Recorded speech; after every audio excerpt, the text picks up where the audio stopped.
This is a practice journal, and a lot of people recommend using a practice journal for your music, but people don't talk that much about what to actually put in the journal. And so I'm going to share with you what I've got in mind and how I've been using it. So I'm just going to go back, maybe a couple of weeks. Now, I don't write in this every day, but I write in this every maybe few days. And I'm using it for basically 3 different purposes. One is to just document what I'm working on. If you're working on several things at once, you can kind of forget about things. So that's one way that it can keep you on track. The second thing that you can use it for is when you have sudden aha moments. And if you have an epiphany about something, you want to put that in there. The third thing is to document what you're doing and like bigger picture concepts maybe that you want to try to keep in mind. So I'm going to go back a few days and show you what I've been writing in here and what kind of things I've been working on. So I'm just going to go back, let's see, this was about 2 weeks ago. 5/26, I wrote here that I had a breakthrough on rhythm changes, which is to try to let go and play slow. So what I meant by that is just that I need to practice it slowly. When I'm playing it with a faster tempo, I need to just let go and stop thinking so much. Okay, here I had another epiphany using diminished lines. So I've struggled a lot with diminished, the scale, not the arpeggio. I've learned some patterns, but incorporating those into actual improvisation has been difficult. And you'd think it would be easy because it's a symmetrical scale, but where to put those shapes has been a little bit elusive for me. So what I realized is that I need to practice the diminished patterns within a 2-5-1, and to associate the patterns, the diminished pattern, with the 2 chord and the 5 chord to show you what I'm talking about. If I do a 5-1, let's say, so 5 chord, if I go D7, okay,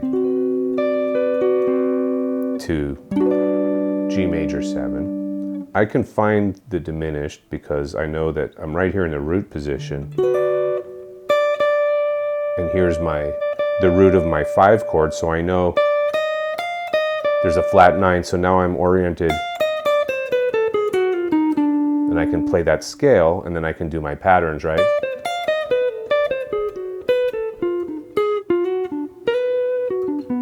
And resolve it. But when I was in other places in the neck, if I was doing that, say a 2-5 to G major,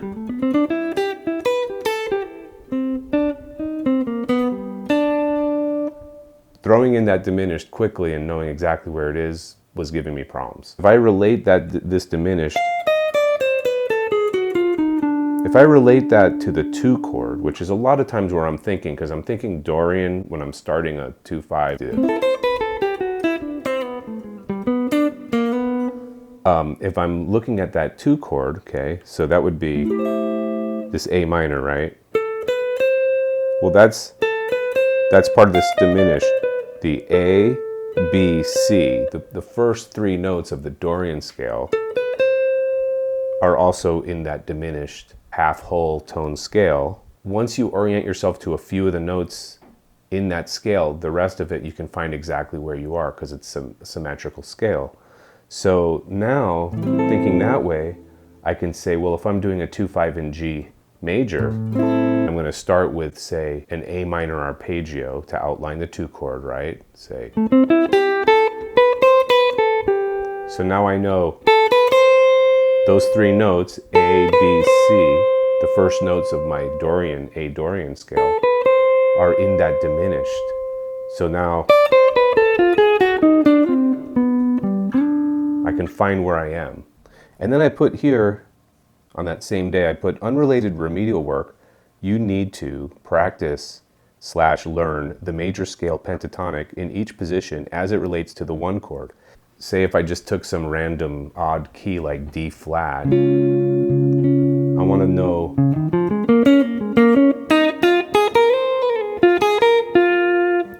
in every position.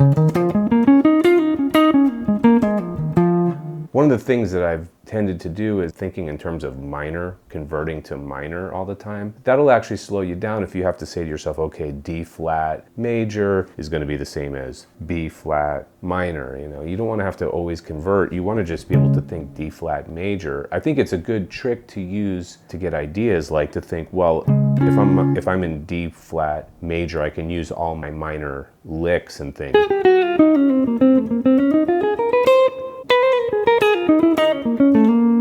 Stuff that I would think of playing in the minor key. But you want to be able to just look at a major chord and be able to play your major pentatonic scale everywhere. So that's what that was about. My next entry, I'm talking about using what I call the magic arpeggios. They're 2-note per string arpeggios that move diagonally. On my next entry, working on some looper arrangement and also a solo arrangement for 2 other songs. And then the next entry is more of a big picture thing, and you know, what are my goals? What are the most important things that I need to do to get to be the kind of player I want to be? In fact, that's what I wrote here on 6/6. Timing and control of subdivisions. The players that I look up to in terms of their technical ability have that ability to switch between different subdivisions and be very accurate with their timing. Number 2, control over dynamics and use of dynamics. Of course, I do focus on dynamics some, but I want to be able to, you know, to create more drama and such. Number 3, repertoire, meaning increasing the number of songs I can play and improving the confidence in which I can play tunes and have a lot of songs. So the solution, number 1, practice with the metronome. Number 2, record myself and listen and focus specifically on dynamics. And then number 3, just play more songs and learn more songs. That's pretty straightforward. So I just wanted to share how I use a journal to kind of keep me on track in my playing and to help me remember things that I want to focus on. Hopefully this helps you in your musical journey. Thanks for watching, and I'll see you next time.